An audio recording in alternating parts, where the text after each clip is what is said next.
बिस्मिल्लाहिर्रहमानिर्रहीम। अस्सलाम वालेकुम। मैं हूँ डॉक्टर सादी अलवी और वेलकम करती हूँ आपको अपने इस यूट्यूब चैनल में। आज हम बात करेंगे कि मेल के स्पर्म में इजाफ़ा करने के लिए कौन कौन से विटामिन का यूज़ वो कर सकते हैं। सबसे पहले हमारे पास है विटामिन B12। ये स्पर्म की हेल्थ के लिए ज़रूरी है। जो स्पर्म की मोटिलिटी, स्पर्म काउंट को बढ़ाता है और स्पर्म के जो डैमेज है उनको भी ख़त्म करता है। विटामिन B12 आमतौर पर मछली, सी फूड, गोश्त, मछली, अंडा, दालें, कलेजी और दूध से बनी हुई जो एशिया हैं उनमें विटामिन B12 ज़्यादा मिकदार में पाया जाता है। तो इन चीज़ों को अपनी डाइट में ज़रूर इस्तेमाल करें। नंबर 2 हमारे पास है विटामिन C। ये एंटीऑक्सीडेंट है और मेल की फर्टिलिटी को इम्प्रूव करने में अहम किरदार अदा करता है।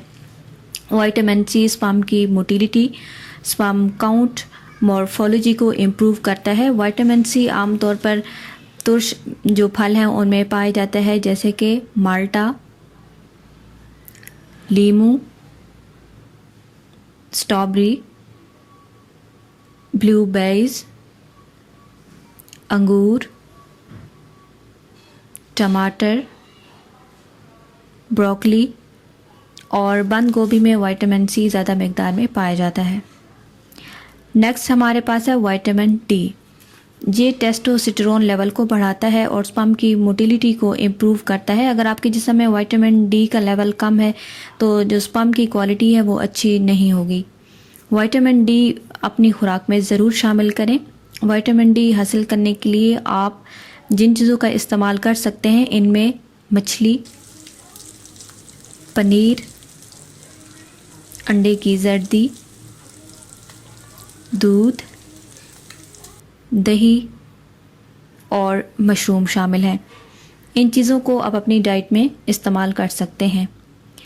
नेक्स्ट हमारे पास है विटामिन E। ये स्पर्म की क्वालिटी को इम्प्रूव करता है और स्पर्म को डैमेज होने से बचाता है और स्पर्म की जो काउंट है उसमें भी इजाफा करता है। और विटामिन E मेल में जो फर्टिलिटी है उसको भी इम्प्रूव करता है। जिन मेल को 5 का मसला है वो विटामिन E को अपनी डाइट में ज़रूर शामिल करें। विटामिन E आमतौर पर सूरजमुखी, सोयाबीन, फलियां, बीज, सब्ज़ पत्तों वाली सब्जियां और पालक में पाया जाता है। अगर आप अपनी स्पर्म में इजाफ़ा करना चाहते हैं तो इन विटामिन को अपनी डाइट में ज़रूर शामिल करें।